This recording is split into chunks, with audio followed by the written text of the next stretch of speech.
Good day. I'm a police officer in a Western Canadian city that serves just over 1 million people. I've served for 8 years. With the recent events that took place in Ottawa, I felt compelled to make this video. I didn't want to do this. I don't like making waves or putting myself out there. I would much rather go to work, do my job, and go home. I'm making this video as a representation of my opinions and is not a representation of my agency in any way. My agency has always made it a primary focus that their officers have an extremely strong understanding of policing fundamentals. Lawful authorities, reasonable probable grounds, a person's rights as under the Charter of Rights and Freedoms, provisions for search and seizure, and uses of force. Also, within this framework of fundamentals, a lot of focus is on placing and ensuring that one's rights are still given the utmost respect, even when some are temporarily suspended due to being under arrest. Why do I go on about what my agency expects me to know as someone who acts on their behalf to enforce the law? Because for the first time in 8 years, I'm embarrassed to say I'm a police officer. I'm embarrassed that there are people getting trampled, beaten, pepper sprayed, and dehumanized, all for enacting their right to peacefully protest.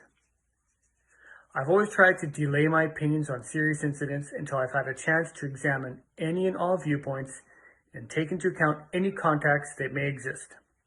I've done that here as well, and I cannot defend the actions taken by the members this past weekend. Whether or not someone agrees with the protest, the same principles of freedom to assemble and protest exist. Take any other cause, say one that you would feel strongly enough to attend a protest for, and then have your bank account frozen, your financial information seized without warrant, your private property seized and sold, and you and your friends beaten and pepper sprayed. On top of that, I find the messaging from the Ottawa Chief and RCMP to be furthering a political narrative rather than a true impartial examination of what is actually taking place, despite a significant amount of evidence that flies directly in the face of what they are saying. Their credibility is essentially non-existent. Police are meant to be apolitical, to not be promoting or suppressing any political ideology. Further to this messaging is going to put many other officers in significant danger. With such an us versus them mentality and F the police trending so strongly online, not only is the last 20 years of community policing being undone, it opens the door for any officers responding to a call for service to be exposed to someone who is actually radicalized and looking for a way to exact revenge. The actions and words of a few can gravely endanger others purely for the fact that they wear the uniform. The parallels between these words and actions this weekend and those taken in the 30s are sadly not lost on me. I never wanted to make this video. I never wanted to speak out against the other officers' actions publicly. I never wanted to say I was ashamed of being a police officer in Canada. But the actions taken by some in Ottawa have thrown mud in the very profession I worked towards entering for 12 years. I left behind a great job run by amazing people. I took a pay cut. I've had mud, blood, and human waste thrown on me. I've been threatened. I've been attacked. I've been called some of the worst things that a person could ever be called just for wearing the uniform and what it represented. I've had my profession dragged through the mud by the media, defunded, and through a 2-year pandemic. All of those pale when I watch what the politicians order the police to do against peaceful protesters. Our leaders lied to us.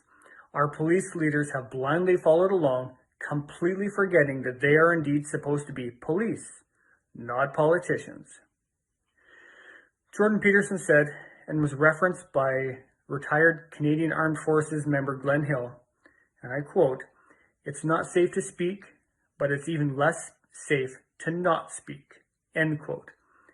In my assessment of the situation in Ottawa, these are unlawful orders, and as such, any action on them should be refused. Just taking orders is not an excuse. The public look to police to be fair and credible arbiters of law and to be able to recognize when laws are and aren't to be enforced, regardless of rank.